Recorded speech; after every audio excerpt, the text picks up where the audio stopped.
Hi everyone. Today I'm going to be showing you how you can install NGINX to set up a web server and run a website on your Linux computer.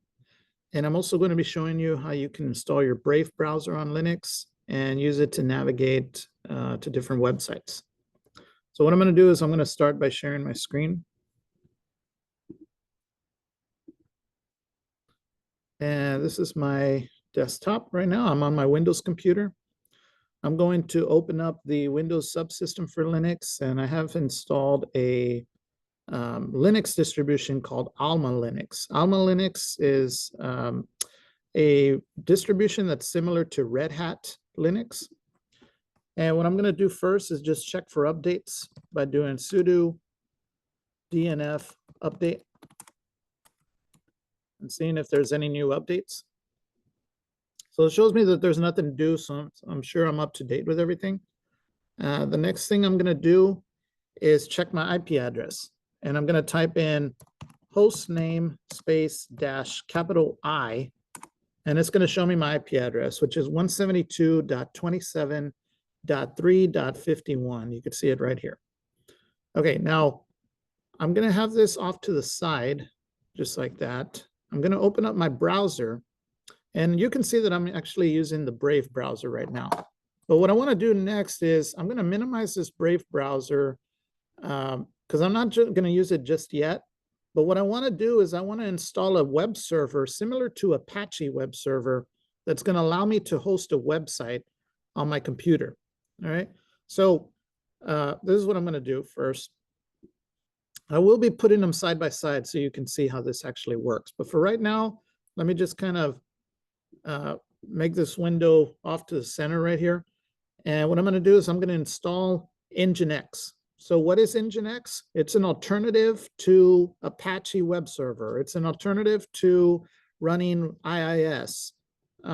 If you're using a Linux system, chances are you're going to be using NGINX to host your website running on a Linux machine, or setting up a web server so you can host your website. All right. And the way that you would install NGINX is by typing the command sudo dnf install NGINX space -y. Okay. And NGINX is spelled NGINX. So I'm going to hit enter right here, and it's going to install the web server for me. All right. So it's complete. Down at the bottom, it shows me that it completed the install. And the next thing that I want to do is I want to make sure that it's enabled when I start up Linux, and that it's also started the service so that I can launch a website. And right now, if I do sudo systemctl status NGINX, it shows me that it's disabled right now and that it's inactive and dead. I don't want it to say disabled and inactive and dead. I want it to say enabled and active and running. Okay. So the way to do that is with two commands. To enable it, you would type in sudo systemctl enable NGINX. Okay. And the way that you would start the service is by typing in sudo systemctl start NGINX. So one command was used to enable it, and another command was used to start it. And if you check the status again, you'll see that now it shows enabled and active and running right here. Okay. So what does that mean? That means that my website is actually up and running right now. And if I open up my browser, I can actually go to my test web page that's up and running. So all I need is my IP address. And what I'm going to do again, and I'm going to type in the same command that I did earlier, hostname space -I, and it'll show you your IP address. You're going to take this IP address. I'm just going to copy it, and I'm going to paste it into my browser. So what I'm going to do is I'm going to open up my Brave browser, and I'm going to go to this IP address. And you'll see, let me make this bigger so everybody could see it. This is the AlmaLinux test page that's showing me that NGINX is installed, and it's hosting my website. All right. So the next question you might have is, where is the website running? Like, isn't it a file system somewhere? Where is it running? Yes, it is. It's in my file system, in my Linux file system. And there's a configuration page that I can open up and change some settings. If I go to /etsy/nginx/nginx.conf, I'll be able to see the configuration page of it. So this is what I'm going to do next. I'm going to put this to the side again. And let me make this bigger.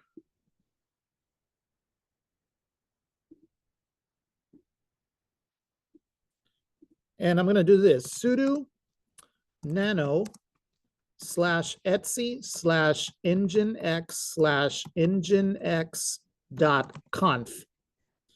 And what that's going to do is it's going to open up my configuration page so that I can either make changes to it if I need to, or I can at least see where my website is located.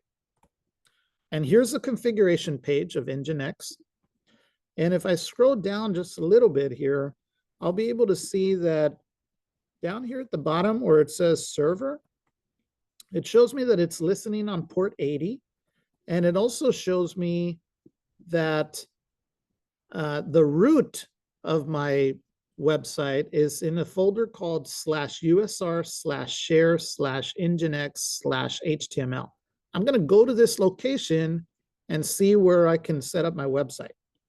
So what I'm going to do next is I'm going to do Control X. And I'm going to navigate over to that folder. I'm going to type in CD to change directory to /usr/share/nginx/html. And if I do ls right here, I'll be able to see that I have some files and folders in here. And if you look at this index.html file, this file is actually this website right here. All right, and it's just a test web page that's running just to show me that NGINX is installed. All right. Now, another thing that I want to do is I could set up my own website using NGINX. And I believe I did something similar to that already. What I did a few minutes ago was I went out to Copilot and I told Copilot, give me the HTML and CSS code for a website. And I think I did something as to like creating a website for web development. So I'm going to open up my Copilot. And let's see what's the last thing that I wrote here for Copilot. Here's a CSS for a web development page that I asked it. And here's the index.html page for the website teaching about web development.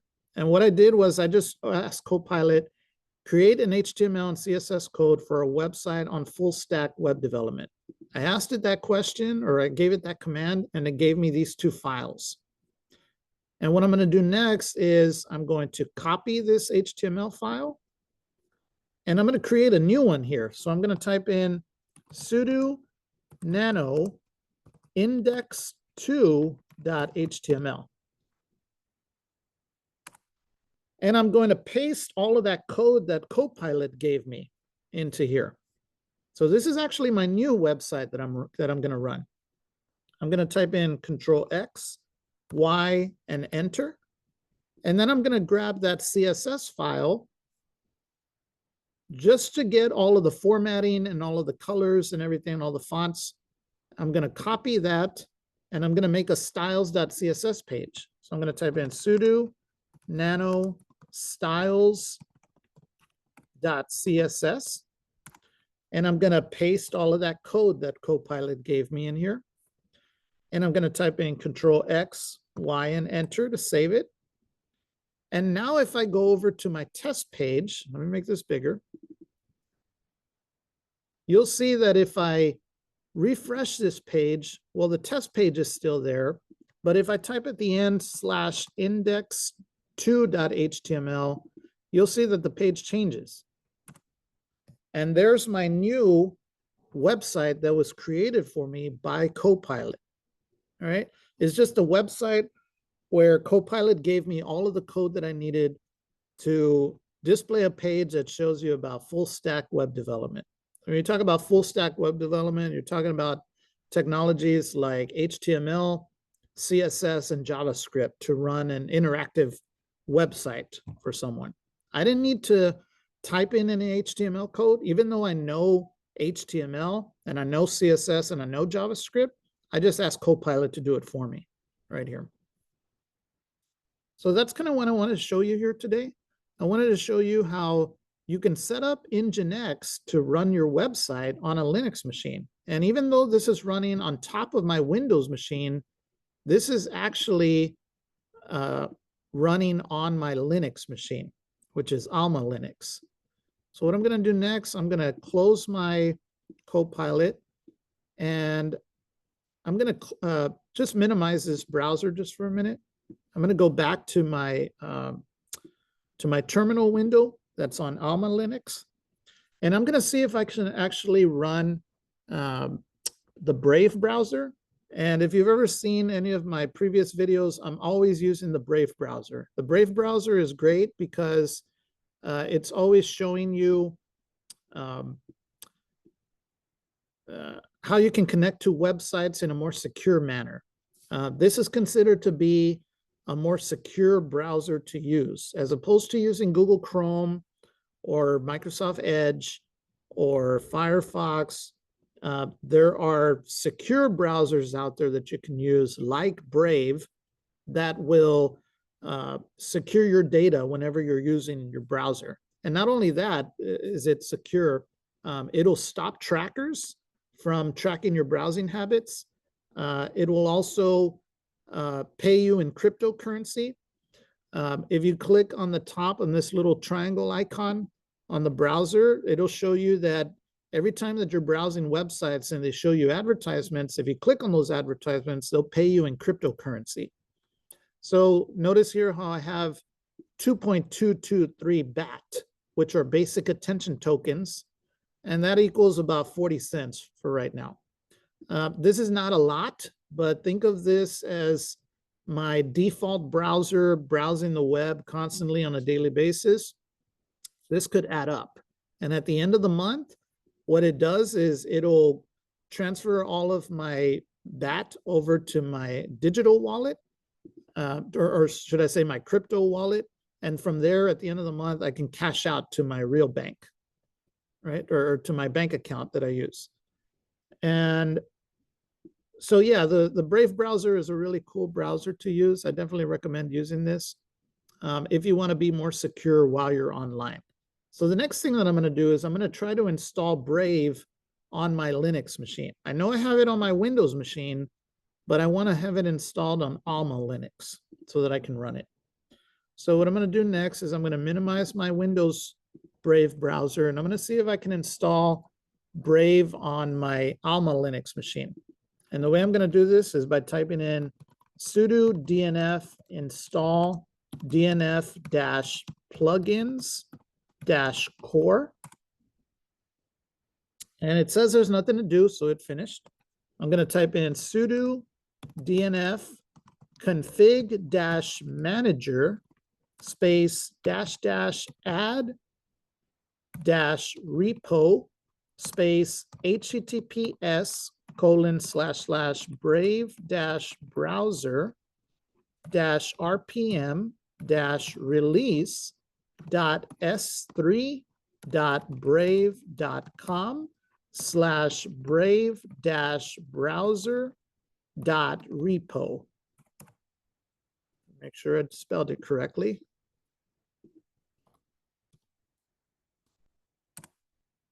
All right, so it added that repo.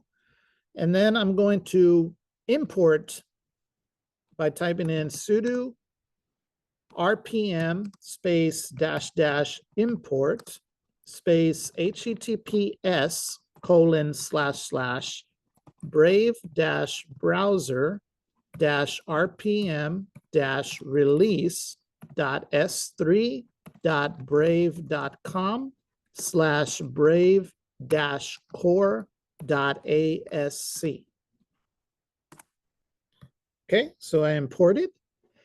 And now I'm going to see if I can install the Brave browser on my AlmaLinux machine. by typing in the command sudo dnf install brave-browser.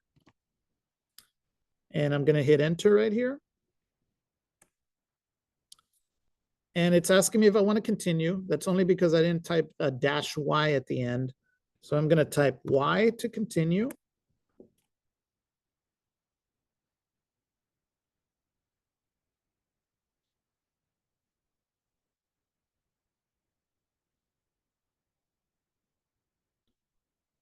And it looks like it's done. It looks like it completed the install. Still going. Okay.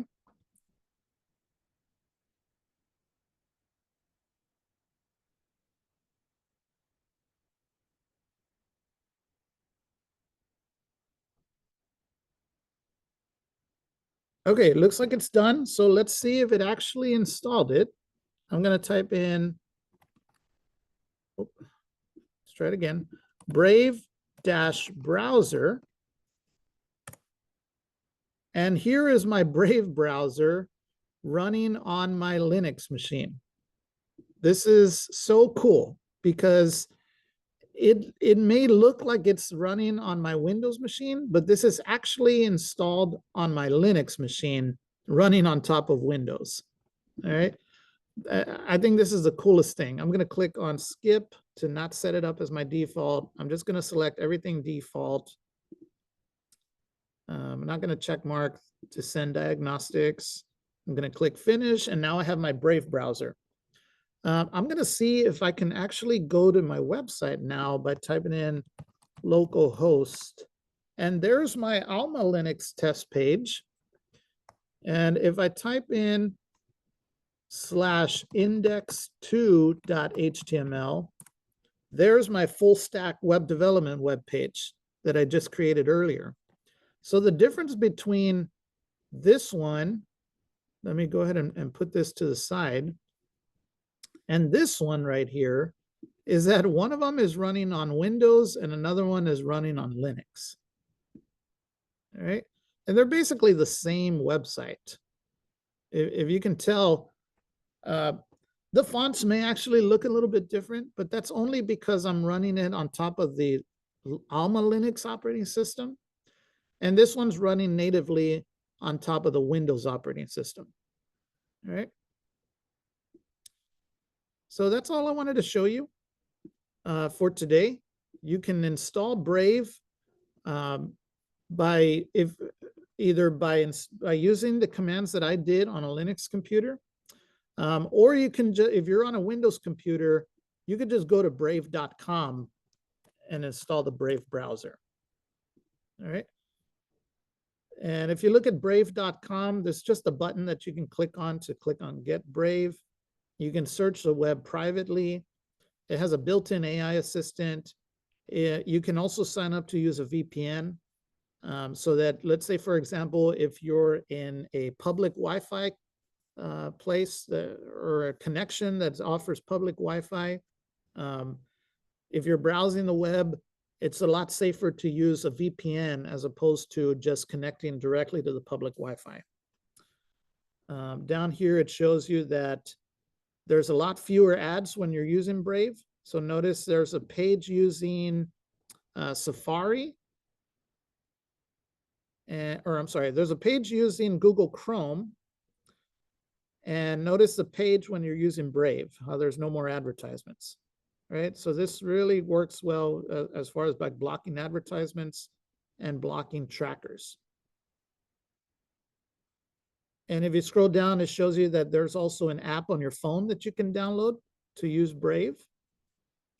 And this has been a really good browser for me because, like I said, not only is it safer to use, it also pays you in cryptocurrency.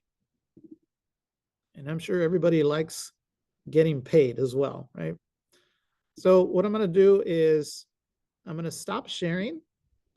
And I thank you all for watching this video. I'll see you next time.